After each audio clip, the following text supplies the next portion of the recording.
А ведаеш, Віктор, вот Люблін направду вельмі прыгожае место. Вот стары горад, нібыта не дуже вялікі такі сабе, але душэўны вельмі. Нешта ў ім ёсць. Пагадзіся. Віктор, ты мне чуеш? Віктор. Люблінская унія – гэта здрада, яе навязалі нам палякі. Не, унія выратавала ВКЛ ад знікнення, Масква б нас паглынула. Мы б выстаялі, а землі Падолля не вярнуць. Лепей сядзіцца ў руках, чым бусел у небе. Ага, все зразумела. Людзі, якія ўпершыню знаёмяцца з гісторыяй заключэння Люблінскай уніі, могуць патрапіць у такую ж пастку, як цяпер Віктор. Ну, бо неясна, як ставіцца да гэтай падзеі. З аднаго боку аб'ядналіся, з іншага боку землі пазабіралі, і ўсё такое. Дабро ці зло была гэта Люблінская унія. А пытанне гэта важнае, таму што падзея, якая адбылася тут у Любліне ў ліпені 1569 года, ці не адна з важнейшых падзей увогуле ў гісторыі ўсяго гэтага рэгіёна за ўсе 1000 гадоў існавання. Віктор, абудзіся ўжо. Сконт врацаем у Літвіне. Ой, Тимох, слухай, супакой мае мозги. Дык ганіць ці хваліць Люблінскую унію? Ну мы ж у Любліне, давай сёння і паспрабуем затым разабрацца. Пайшлі пагуляем па горадзе.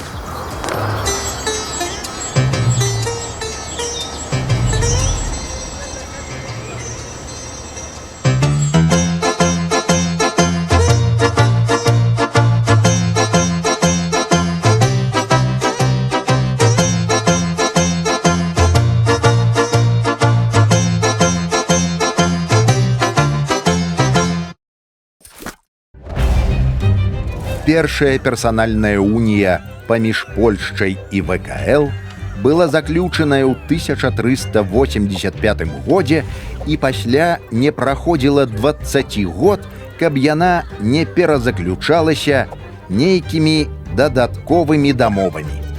Агульная логіка гэтых дамоў заўсёды была прыблізна аднолькавая. Польскі бок імкнуўся да максімальнай інкарпарацыі ВКЛ у склад Польшчы, аргументуючы гэта тым, што Ягайла менавіта далучыў Літву ў склад Польшчы, а не проста з'яднаў іх нейкім саюзам. Шляхта ж ВКЛ заўсёды настойвала на максімальнай самастойнасці княства, наяўнасці асобных інстытутаў, соймаў і войска, пры гэтым ніколі не адмаўляючыся ад самой ідэі уніі і братэрства двух дзяржаў. Тимох, дык а чаму яны такія нягеглыя былі? Што яны раз да назаўсёды не маглі дамовіцца? А то не ведаю, як дзеці малыя нейкія. У пачатку 16 стагоддзя выглядала, што амаль дамовіліся. Там такая мельніцкая унія была заключаная, ну і нібыта пасля ўсё суцішылася. Але за наступныя 50 гадоў накапіўся шэраг фактараў, які гэты баланс парушыў.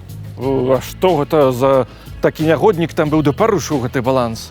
Там не было нейкая канкрэтная нягодніка. Там проста накапіўся цэлы набор розных фактараў. Напэўна, адна з важнейшых прычынаў гэта з'яўленне ў развіццё ў Польшчы такога руху за правы простай і сярэдняй шляхты. Яны называлі сябе экзекуцыяністы. Дзе што? Чакай, а прычым правы шляхты да Люблінскай уніі? Ну, глядзі, нягледзячы на дзіўнаватую на наша сучаснае вуха назву, гэтыя людзі дабіліся вельмі вялікага пашырэння правоў шляхты ў Польшчы. І шляхта з ВКЛ зайздрасцю глядзела на гэтыя правы. Ну, экзекуцыяністы ім казалі: ну, хлопцы, калі хочаце сабе такіх жа правоў, то ўваходзьце ў склад Польшчы і атрымаеце іх таксама. А кароль, ён жа ж быў з нашых ягелонаў. Ён што, не асаджваў шляхту назад? Слухай, ну у караля была свая праблема. Жагімонт быў апошні з ягелону. У яго не было дзяцей мужскога полу. І яму трэба было зрабіць так, каб пасля ягонай смерці ўсё это не развалілася. Ну і ён адзіным выйсцем бачыў таксама умацненне сувязяў паміж Польшчай і ВКЛ. Ну, а там яшчэ дадаўся важны фактар, што Іван Жахлівы пачаў вайну ў інфлянтах, захапіў Полацк, шматлікія землі на ўсходзе ВКЛ. Ну і гэта таксама патрабавала нейкай каардынацыі дзеянняў. Ну і карацей, усё разам вось гэта ператварылася ў снежны ком, які прывёў да таго, што ў 40-х, 50-х гадах 16 стагоддзя пра новую унію пачалі казаць все больш і больш. І у студзені 1569 года, то бок праз 183 гады пасля каранацыі Ягайлы тут у Люблін прыехала новая дэлегацыя літоўскіх паслоў, каб заключыць новую унію.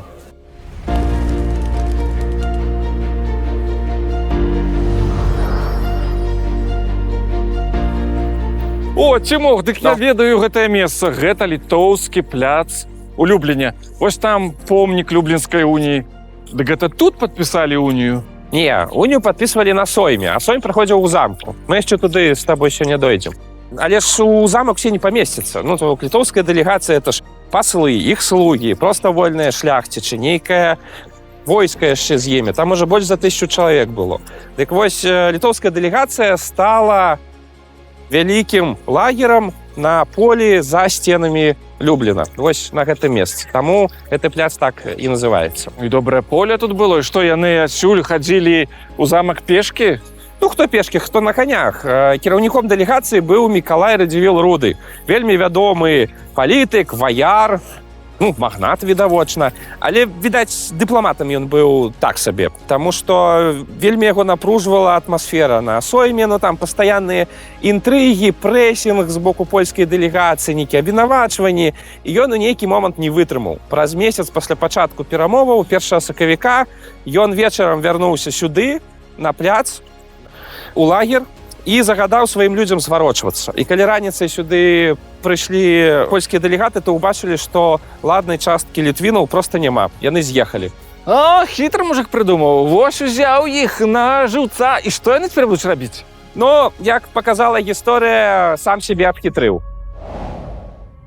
Пасля ад'езду літоўскай дэлегацыі Жыгімонт Аўгуст быў вельмі расчараваны і раззлаваны.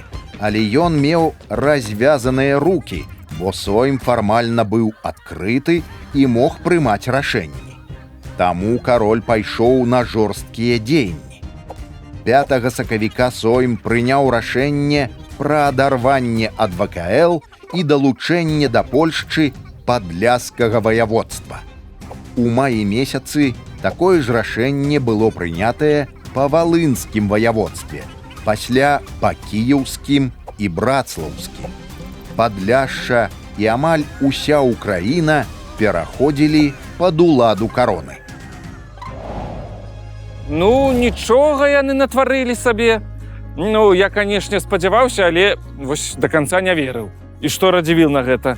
Ён падняў паўстанне ці вайну абвесціў? Да якую вайну? Тады сілаў ніякіх не было. Ж вайна яшчэ з Масковіі ішла. І пасля ж у працэсе высветлілася, што ладная частка дробнай шляхты падтрымлівае гэтую унію, ну, памятаеш тых экзекуцыяністаў.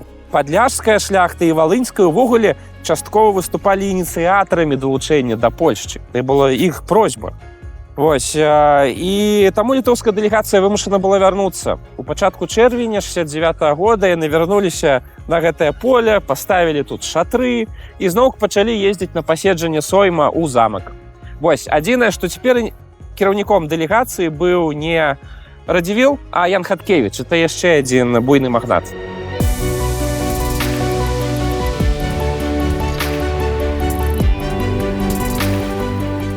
Дык і што той Ян Хаткевіч ці мог? Удалося яму нешта зрабіць?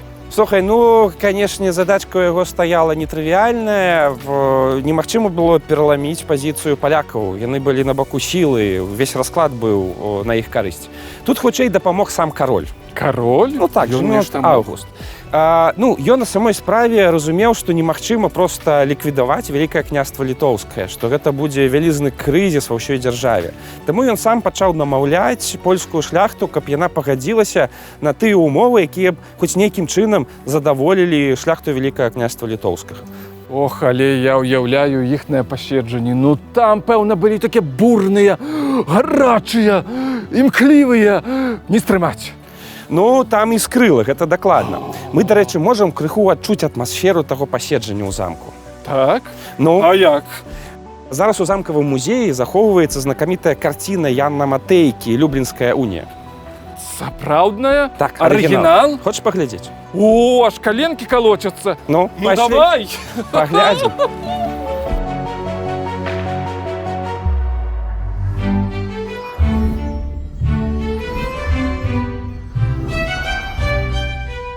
Чмурець, яка прыгажосць. Яны на карціні все як жывыя. І што, направду яно так усё і было, як на гэтай карціне? Адкуль Ян Матейка ведаў, як яно там было? Ён жа жыў у 19 стагоддзі, а тут 16 прадстаўлена. Не, ну гэта, канешне, крыху сімвалічнае адлюстраванне той падзеі. Матейка не ведаў, якія твары ў некаторых персанажаў, ён іх дадумаў. Некаторыя асобы, якіх не было на падпісанні самой Люблінскай уніі, яны тут знаходзяцца, бо яны сімвалічна важную ролю адыгрывалі ў самім працэсе. Але пры ўсім пры гэтым Матейка паспрабаваў перадаць агульную атмасферу той падзеі, а па-другое, ён вельмі скрупулёзна падышоў да ўсіх дэталяў. Ён добра вывучыў дакументы 16 стагоддзя, выявы 16 стагоддзя, і таму заля тут паказаны вельмі добра ў Люблінскім замку, там і нават вежавы гадзіннік за вакном, гербы Польшчы і Вялікае княства Літоўскага. У цэнтры стаіць кароль Жыгімонт. З левага боку больш польская дэлегацыя, і вот каталіцкія кардыналы, якія вельмі шмат зрабілі для развіцця гэтай уніі. З правага боку больш літоўская дэлегацыя. Вось укленчыў з мячом Мікалай Радзівіл-Руды. Ён пахмуры, таму што, зразумела, ўсё пайшло не па ягоным плане. Зусім у роспачы амаль ляжыць за ім Ян Хаткевіч, другі магнат. Па дакументах мы ведаем, што ён быў вельмі эмацыйным чалавекам, і ён вельмі балюча перажываў гэту падзею. Стаяць зверху, за голову схапіўся Еўстафій Валовіч, вельмі важны дзяржаўны дзеяч ВКЛ, які таксама шмат зрабіў для захавання незалежнасці ВКЛ. Перад ім з такім ганарлівым позіркам гэта Раман Сангушка, гэта герой вайны супраць маскавітаў, які, хутчэй з надзеяй глядзець у будучыню, бо падпісанне уніі дапаможа яму змагацца супраць ворага. Ці мог, а сяляне таксама былі падчас падпісання Люблінскай уніі? Не, асоба селяніна тут сімвалічная, проста каб паказаць, што эліты былі з народам. Вось там яшчэ злева цікавы ягамосць. Падымае руку, нібы піва замаўляе. Гэта Матейка сапраўды такой дзіўнай паставе выявіў. Дарэчы, аднаго з герояў нашых папярэдніх ролікаў. Памятаеш, мы калі пра прусаў расказвалі, там быў такі Альбрехт Гагенцоллер, які перавёў крыжацкую дзяржаву з манаскага ордэна ў светскую дзяржаву. І ў Кёнігсбергу зрабіў сталіцу. Дык вось гэта ягоны нашчадак, таксама Альбрехт Гагенцоллер, які таксама прыехаў на Люблінскі сойм, каб пацвердзіць сваю падпарадкаванасць польскаму каралю. Таму мы часта пра гэта забываем, але Люблінскі сойм быў не толькі пра саюз з Літвой, але яшчэ і пра саюз з прусамі. Вельмі важная падзея. Слухай, а чаму кароль тут такі сумны нейкі? Гэта было рашэнне Матейкі паказаць яго такім чынам, бо з дакументаў вядома, што кароль моцна радаваўся гэтай падзеі, але з іншага боку, на самой справе у яго запатрабавала вельмі шмат маральных сілаў гэтае дзеянне. Паўгады бясконцых сварак, спрэчак, інтрыг, такога моцнага прэсінга з усіх бакоў. І это ўсё на яго валілася. І агулам падзея это такая пафасная, значная, таму Матейка вырашыў паказаць яго такім крыху стомленым і моцна засярочаным. Дарэчы, бачыш крыж у яго руках? Так, неймаверна. Гэты крыж з часоў Люблінскай уніі захаваўся да нашых дзён. Так, сапраўды? Хочаш паглядзець? Так, канешне. Давай.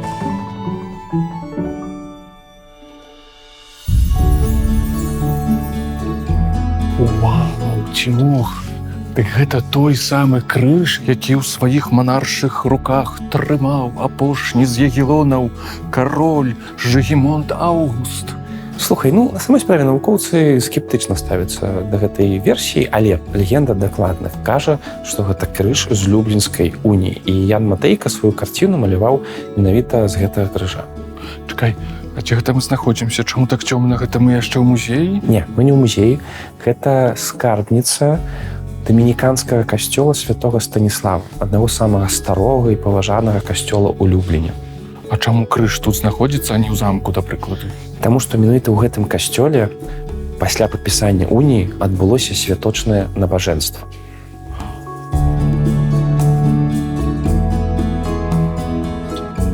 Дамініканскі касцёл у Любліне вядомы таксама яшчэ сваім маштабным, грандыёзным манастырскім комплексам. Паглядзі, які вялікі. Вау, гэта нешта неймавернае. Прама дух займае. І вось у гэтым комплексе ёсць заля, якая называецца заля уніі Любэльскай. Раней лічылася, што там прям падпісвалі гэту унію. Ну, зараз навукоўцы кажуць, што не, што ў замку было падпісанне, і хутчэй за ўсё у той зале адбываўся банкет пасля вось гэтага святочнага набажэнства. Хочаш паглядзець? Конечно. Пайшлі паглядзім. Так а дзе банкет? Віктор, вот хто пра што ты толькі пра ежу думаеш? Ну, Віктара толькі аднымі аповедамі не кормяць. Цімух, дык нейкая невялічкая гэтая зала. Як яны тут усе змясціліся? Не, ну все відавочна не змясціліся. Ясна, што большая частка шляхты пайшла баляваць вот туды, на поле. На Літоўскі пляц. На Літоўскі пляц. Тут сабраліся кароль, магнаты асноўныя, прылаты, і вось тут балявалі. Захаваліся дакументы, што кароль быў вельмі радасны, усцешаны падпісанню гэтай уніі, і все моцна весяліліся. Ну так яны ўжо там моцна весяліліся. Радзівіл, напэўна ж, не весяліўся? Ну так, эмоцыі, якія адчувалі людзі, якія сабраліся ў гэтай зале 1 ліпеня 1569 года, былі досыць кантраверсійныя. Зразумела, што і Хаткевіч, і Радзівіл не хацелі такога падпісання уніі. Яно моцна абмяжоўвала іх правы. З іншага боку, яны ўсе разам, і літвінскія паслы, і польскія паслы, вельмі шмат сілаў і часу патрацілі на тое, каб выніковы дакумент задавальняў усіх хоць крыху. І літоўскія паслы маглі радавацца таму, што ВКЛ не цалкам была ўключаная ў склад Польшчы, то есть не была ўключана ў склад Польшчы, так?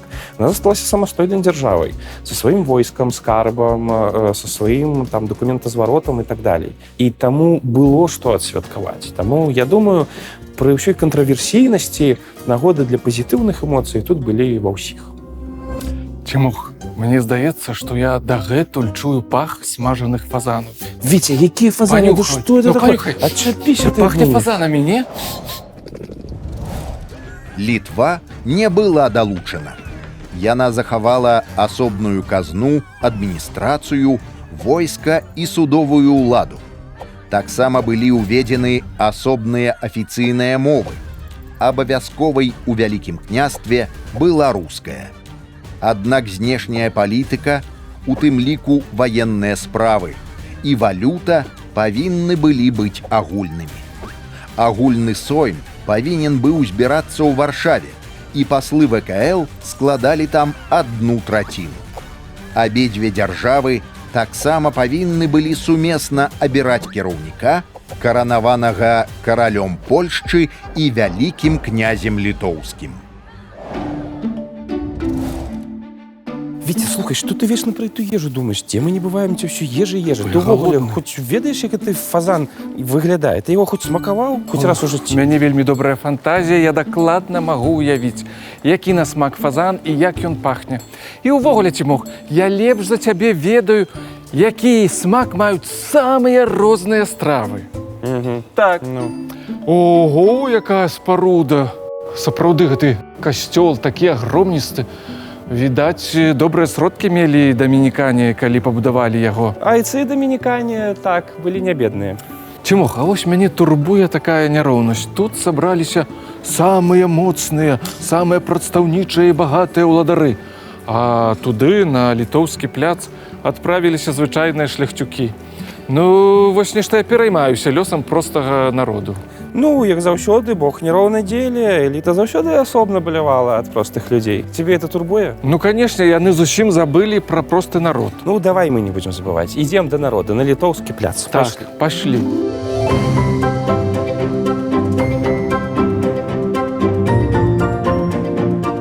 Цімух, і мы зноўку тут на літоўскім пляцы. Вау!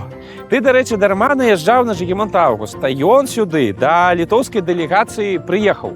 І пэўна неяк адзначыў з літоўскай дэлегацыі гэту падзею. Чаму мы это ведаем? Таму што менавіта ён загадаў у 1569 годзе ў той час паставіць тут стэлу ў гонар Люблінскай уніі. О, вось гэты помнік, аж дагэтуль ён захаваўся. Не, на жаль, помнік, які ставіў Аўгуст, не захаваўся. Там была высокая стэла з выявамі Ягайлы і Ядвігі, ну як вот пачынальнікаў уніі.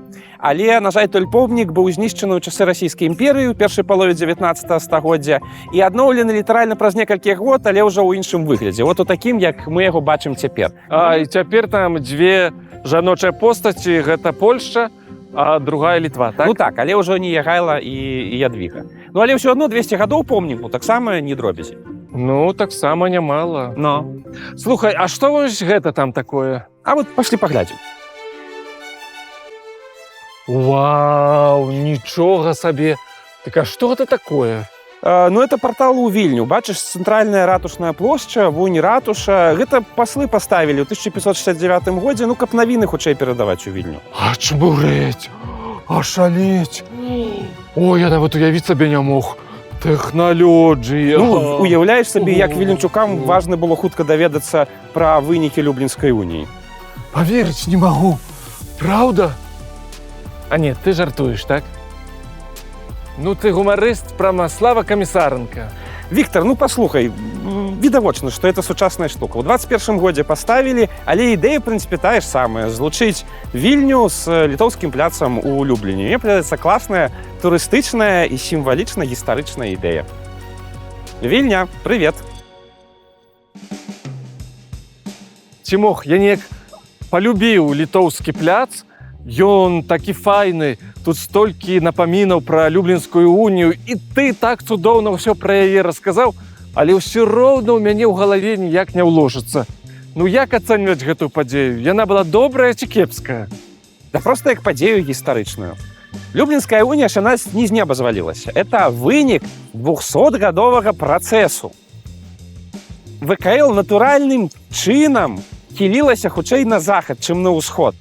І Люблінская унія гэта ў нейкім сэнсе натуральнае завяршэнне гэтага працэсу, хаця і вельмі балючае. Там шмат было балючага. Балюча было згубіць тэрыторыі, балюча было згубіць частку самастойнасці. Але ў той жа час і выгоды былі. Дзякуючы гэтай уніі ВКЛ змагло вярнуць сабе Полацк.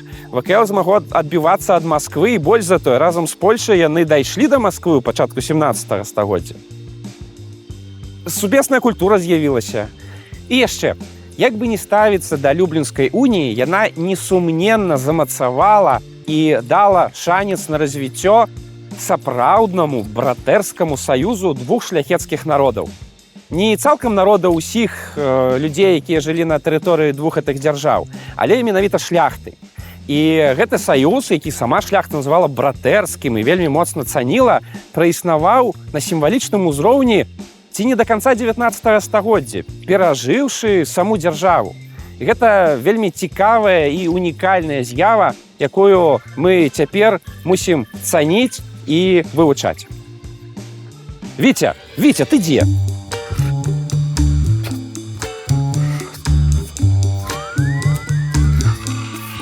Віктор, ты што робіш? Цімох, не перашкаджай, я мераю месца. Пад што месца? Збіўся, Цімох. Ну, намёт тут хачу паставіць. Для чаго? Ну, як для чаго? Глядзі, партал у Вільню ёсць, Люблін ёсць. Я прадстаўнік ашмянскай шляхты. Ёсць. А уніі няма? Вось, думаю, новую унію заключыць. Буду ездзіць у замак вось туды на сойм. На што табе новая унія, Віктор? Як навошта? Патрэбна, каб было братэрства, справядлівасць, супраца, падтрымка паміж людзьмі, каб урэшце прыйшло нейкае шчасце да нас усіх. Віктор, шчасце хочаш, да? Так. Віктор, ну, на жаль, зараз не атрымаецца. Чаму? Разумееш, Віктор, за апошнія 500 год шмат чаго рознага здарылася. Зараз складаная геапалітычная сітуацыя. Ты агулам навіны чытаеш? Я Адама Міцкевіча чытаю, там ёсць усё, што мне трэба. А ведаеш, можа, яно і правільна. У дзядах уся праўда.